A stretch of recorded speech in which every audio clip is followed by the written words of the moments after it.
hospital. Parang po itong mga pictures ng mga parang mga naka-smiling faces, talaga yung mga emoji.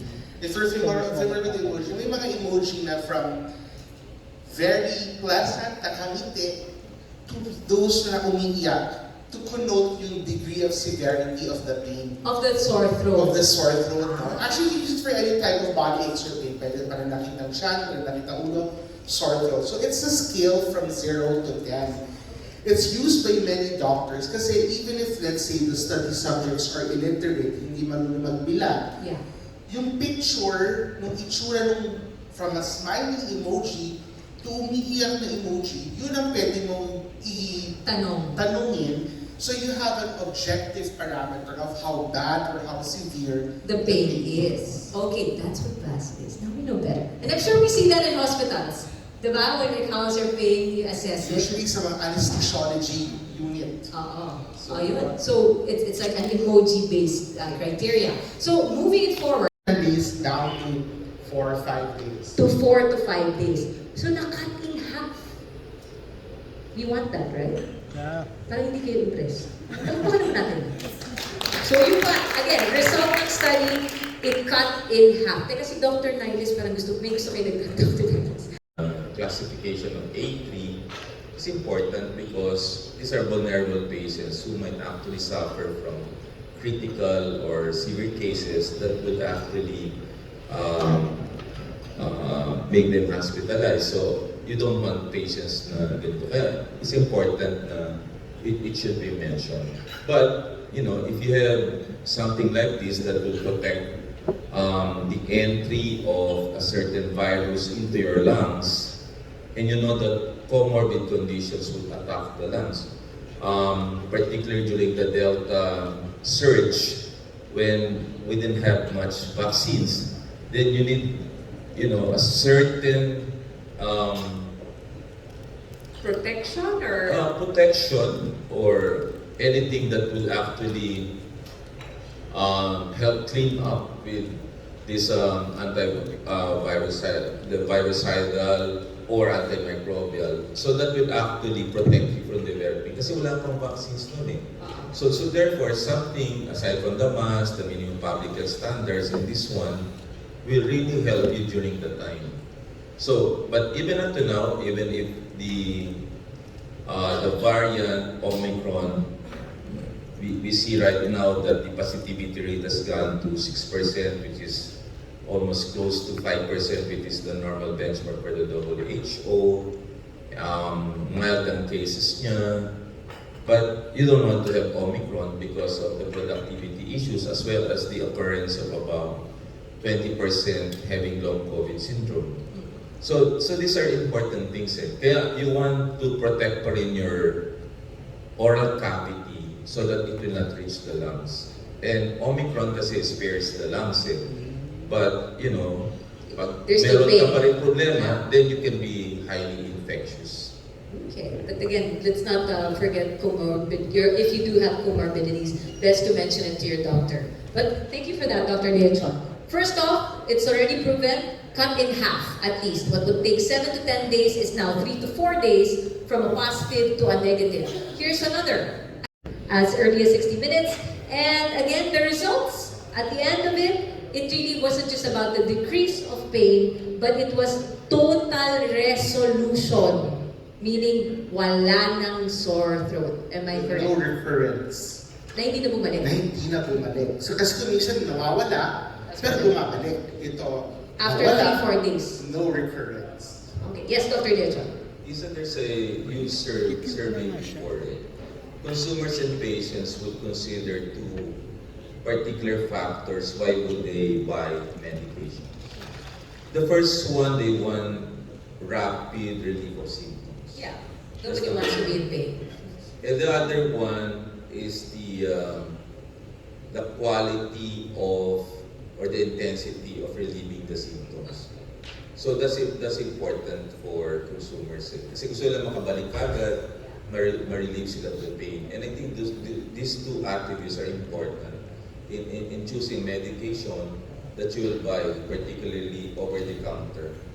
So it's not just band-aid na hanggang pang ngayon lang.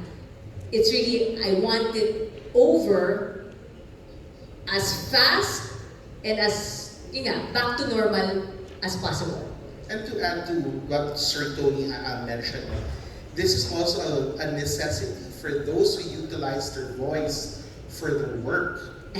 So yung mga, sabi mo kanina, pupunan nyo. So even for the contact center agents who would often do voice calls, so this is something that is very pivotal or very vital when it comes to consumer requirements. Doc, I think lahat tayo kailangan ng boses. Kung hindi lang sa trabaho.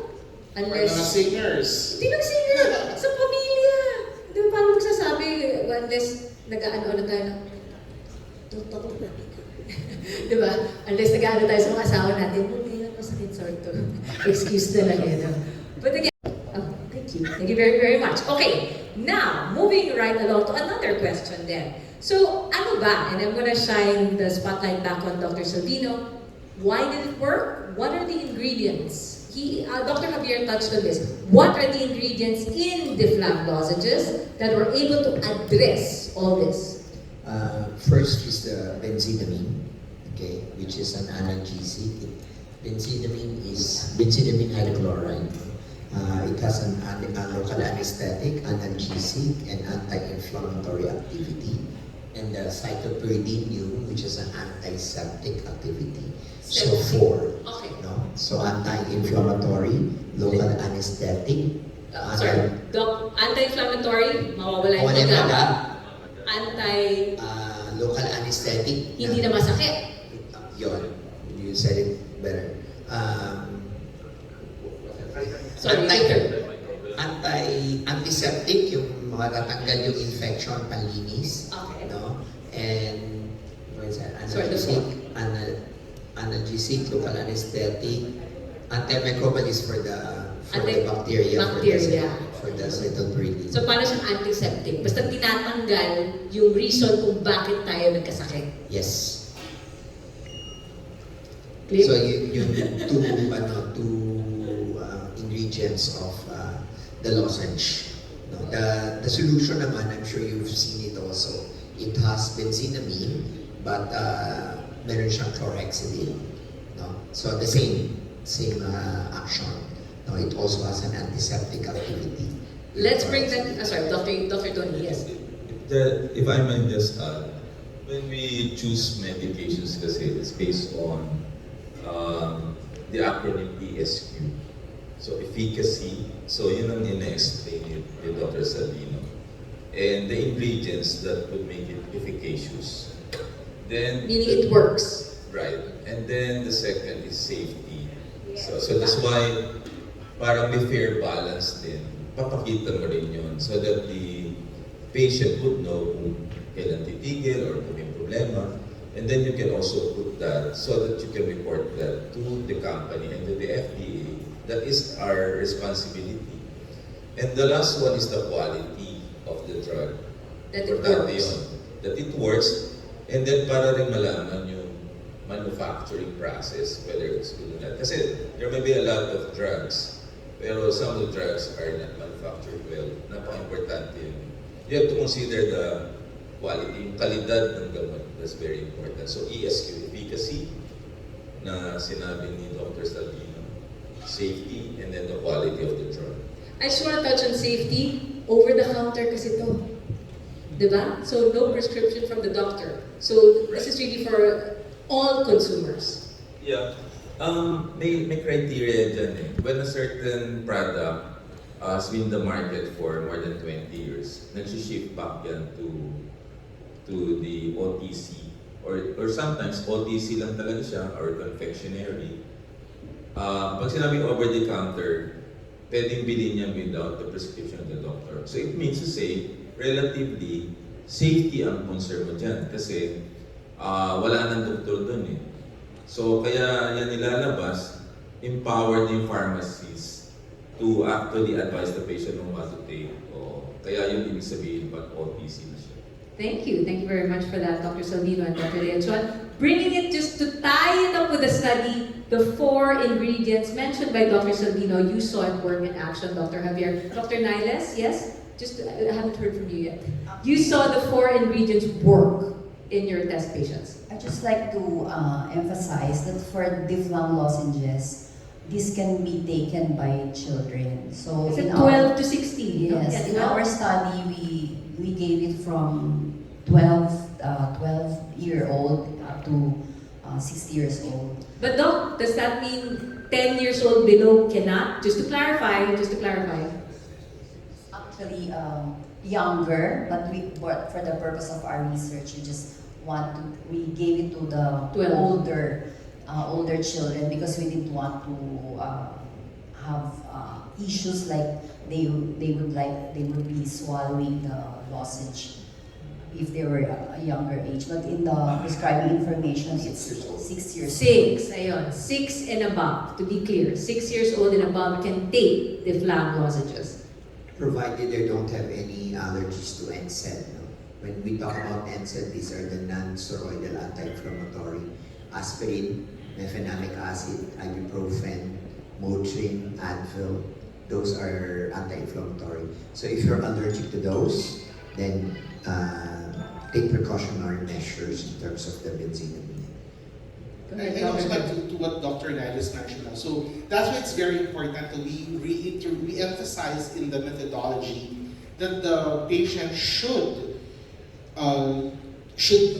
slowly use the lozenge. Hindi siya dapat nilulunok. Hindi kinakagat. Hindi kinakagat. Hindi siya candy, You just let it literally dissolve in your buccal cavity. That's why we also wanted to, for the sake of the children, we didn't want that to be an issue. Yeah, correct? yeah, true. But follow up, to be honest, this is a second study. Just to reiterate, previously we had a similar study as mentioned by Dr. Salvino about the oral spray.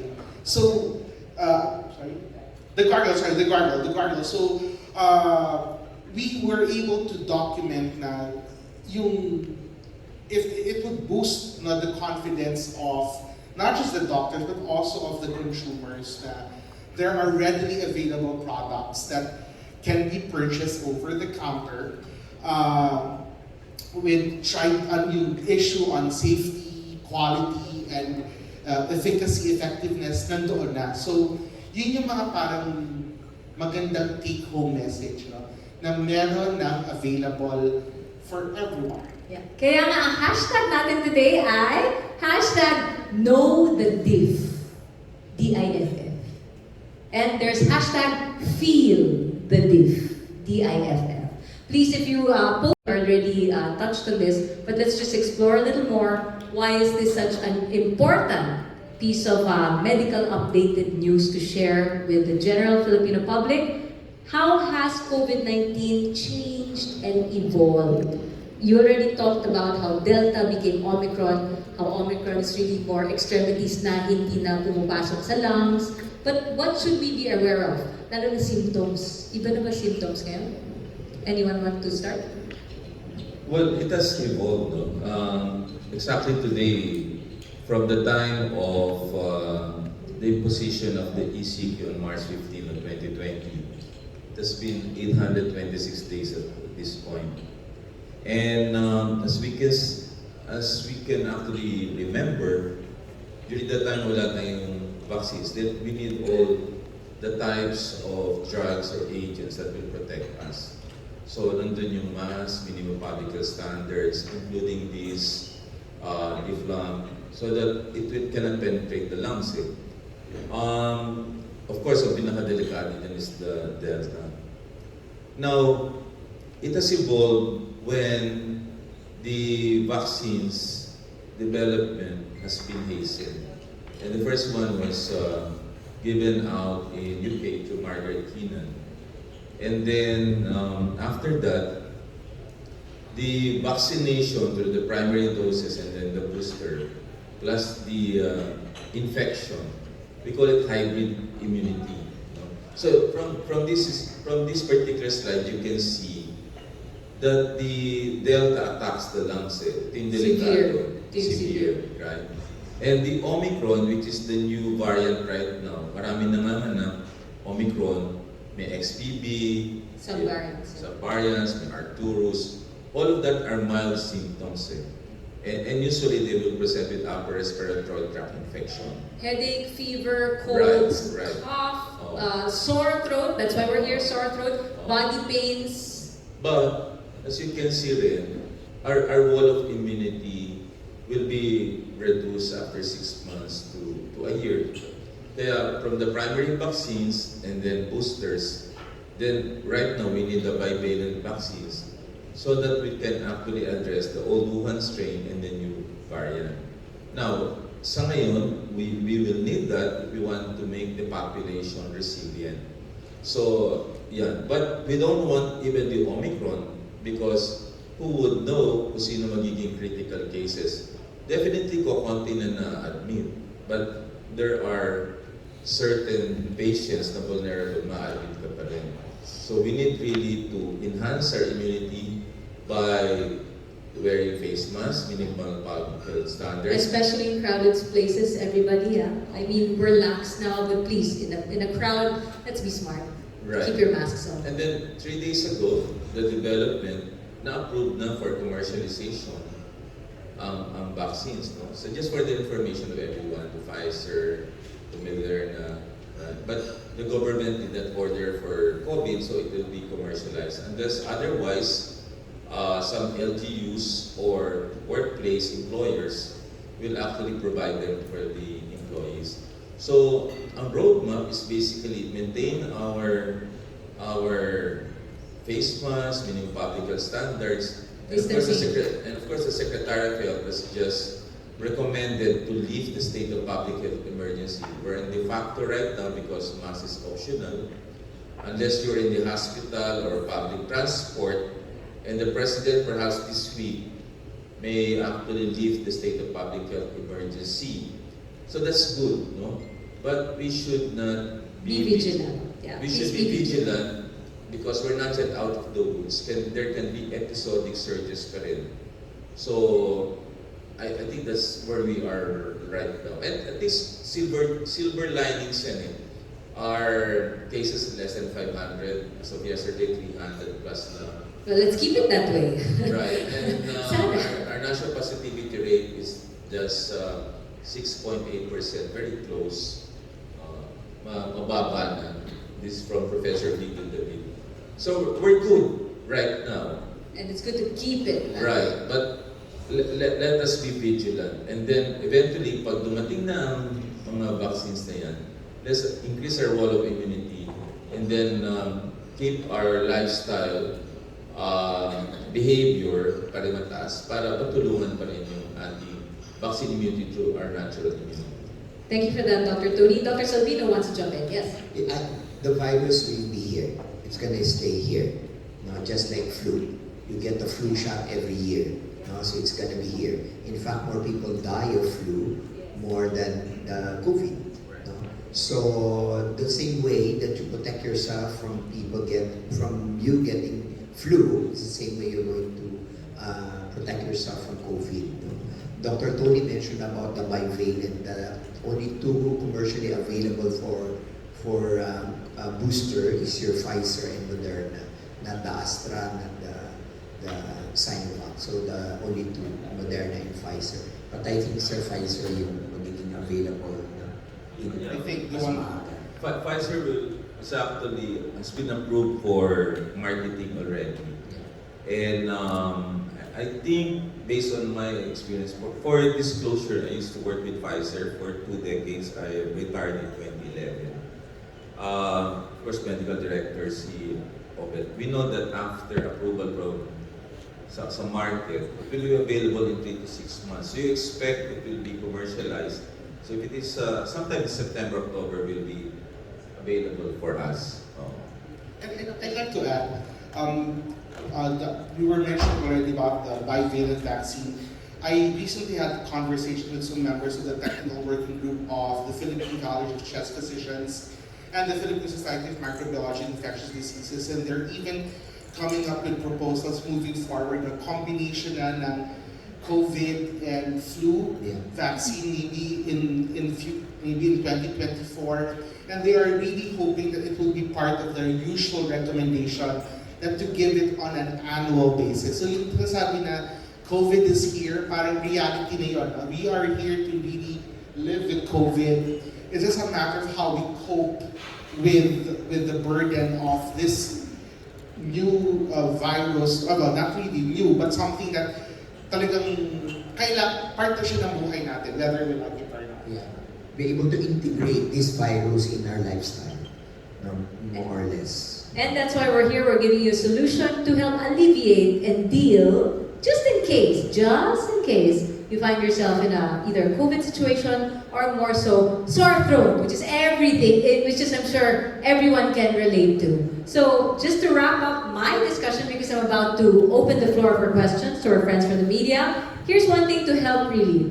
Just by, what's the term? Sucking on a Difflam lozenge, letting it melt gently in your mouth, it will alleviate, number one, sore throat in as fast as 60 minutes, and also address COVID positive patients. Yes? I think just to add that, always remember, especially if the symptoms do not resolve, let's say in 3, 4, 5 days, it is prudent that you also see your primary care physician, just to make sure that everything is covered. Ayaw natin maging masyado rin. Because it might be something else. It could be something else. So make sure that if symptoms do not respond to your over-the-counter drugs, please make sure that you see your doctor for further evaluation. Thank you for that. Here we go. I'll be opening